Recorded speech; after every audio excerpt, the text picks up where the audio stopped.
Yo, what's up, guys? It's your boy Nick Bags, and I'm back again, man. And we finna go crazy, man.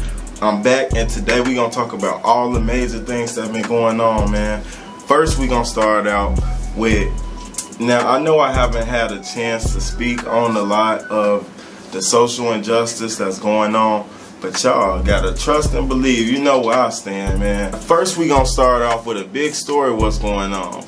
2 long-running live series with Cops and Live P.D. have both been canceled. It's over with. It's a wrap. Nobody want to see that. Get on the ground. Hit niggas all in their shit. I don't want to see that, man. Y'all gonna have to stop that. Y'all gonna have to change that, man. That's what the people said. That's what the people demanded, and that's what happened, man. And you got, I'm just some quick hard facts. You got Cops have been on TV since 1989. Over 1,000 episodes. Man, and one of the longest running series ever, and they canceled it because people are not playing. The issue is that we want to change, and when I say we, I'm including myself. Everybody wants to change the perception that police and some, prejudice or racist people have in this world. You know, you have to change the perception. When you see a black person with dreads or, braids or twists or something in their head, you look at them like, oh man, they gonna commit a crime. Or when you see somebody, walking with, some luggage or walking with a bag or something, you just don't assume that they stealing or that they're a criminal or something. We gotta stop that type of stuff in this country, man. We gotta stop that type of mind frame.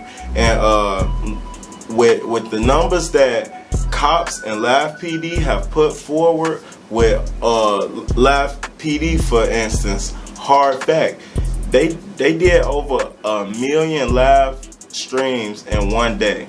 So that's 1 million people watching this at one time. And look how they depict people of color, and look how they depict lower class people. They depict them in the most terrible way, the most brutal way, and they really preying on people at the worst times of their life, when they're in crisis and when they're going through stuff.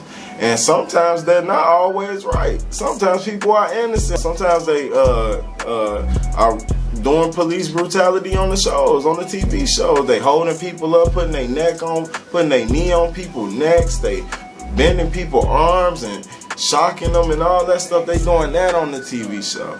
And it's not right, man. And to have that big of an impact on people, and y'all not, showing the solution, y'all showing a lot of problems. And then, it's not really fair how they, come into black communities and, minority communities and wreak havoc. And they never go into upper class communities or, pure white communities and do the same thing. Is not right, man. And the way that they portray people across the country, it had to come to an end. And I'm not mad that they canceled it at all. It actually was smart, and it's probably in their best interest, because these cops are wild, man, and they need to be stopped. They need to be controlled. But we're gonna move on to the next subject. Sticking on topic, Nascar has banned all Confederate flags. It's over with. No more Confederate flags. Imagine this. You out with your family. You want to just try a new thing. Like, hey, yeah, let's go check out Nascar. Let's go enjoy ourselves. You take your wife and your kids and your whole family, and your skin just glistening, full of melanin, and you just feeling good, and having a beer, and doing whatever you do, and you turn to your right or turn to your left, and this Confederate flag, people with Confederate flags surrounding your family. How would that make you feel? I'm sure not good.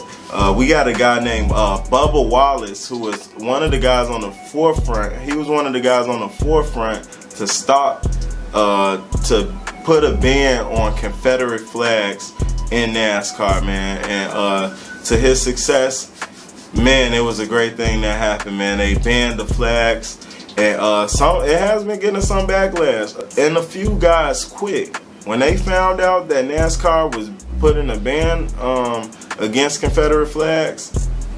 Some guys aren't on board with it. I guess they say hey, freedom of speech.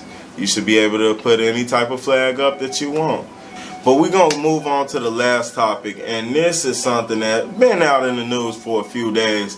But y'all know Nick Bags, I got to put my spin on it about how I think about the situation. Because everybody don't have the mind state that I have and the experience that I have. You know, so I got to put my own spin on it. We're going to talk about Akon doing the remix to his really famous song, Locked Up, with the rapper 6ix9ine. Now, I just want to start it off with this and set the tone. And this is how I view stuff. In my perspective and my philosophy on life is business is never personal. It's never personal. If you're going to be successful in business, you got to put your pride to the side sometimes. You got to take your heart and, you know, man, put it on ice sometimes. And sometimes you have to collaborate with people that you wouldn't necessarily, you know, if it wasn't for their skills or for their talents or for their what they have to offer, you wouldn't necessarily do business with them. So we take 6ix9ine on one hand, who, if we go by the book, is a very successful rap artist. You know, he has a wide variety of music. He has a solid fan base. You know, he's doing even doing Spanish music. You know, worldwide artist. So this guy is hot commodity. Anytime he posts anything, it's 100,000, millions of people viewing and interacting and stuff like that. With the decision that Akon made to do a song with him, I can't say that I have a problem with it. I really can't. You know, for one, are we at the point? For one, 6ix9ine, he already admitted everything about himself that he could possibly admit. He said, hey, the gig is up. The jig is up, guys. I'm pussy. I snitched on everybody. I don't care. I have to protect myself. I'm not really a gangster. You know, he been wearing wigs. He's trying to show you that, hey man, I changed my life and I'm just portraying an image. I'm doing, you know, I'm just an actor basically. You know, which many rappers are, you know. I guess he just boldly being honest about it. You know, the fact that Akon did a song with him shows me the type of businessman that Akon is. He went to China and got billions of dollars to do all type of projects in Africa with building, making it so that everybody could receive electricity, taking on the whole new power grid and, you know, lighting the whole country. A guy like that with that type of business frame of mind, I kind of expect for him to meet with one of the mans. Every time 6ix9ine drops, it goes platinum. I would expect a businessman to get with somebody like 6ix9ine who could really make money and really, you know, generate music and momentum off of his craft. You know, I don't blame Akon. You know, it's all about the money, baby, when it comes down to it. Because on the other hand, what can you do? I mean, they're not in the streets. Akon not in the streets neither. You know, and I understand that it's rules of the street, and people have street codes, and people have, you know, not even when it comes to being street. Some people just have morals and they wouldn't do certain stuff, and that's fair. That's very fair. In my opinion, if you could make $1 million by doing a song with 6ix9ine right now, I think 90% of people will do that song and make that $1 million. It's guaranteed. Everything he drop is everything he drop is out of there, man. Everything he dropped is out of there. Everybody's clicking it. Everybody's streaming it. Everybody's watching his videos. Everybody is tuning in to see what he's doing, even when he just talking shit on his Instagram. This guy's a hot commodity, and I don't blame Akon. Am I right? Am I wrong? Am I tripping? Did I forget some things? Would you have said something different? Let me know in the comment, man. You already know, man. It's Nick Bags, man, and I'm out. Gang.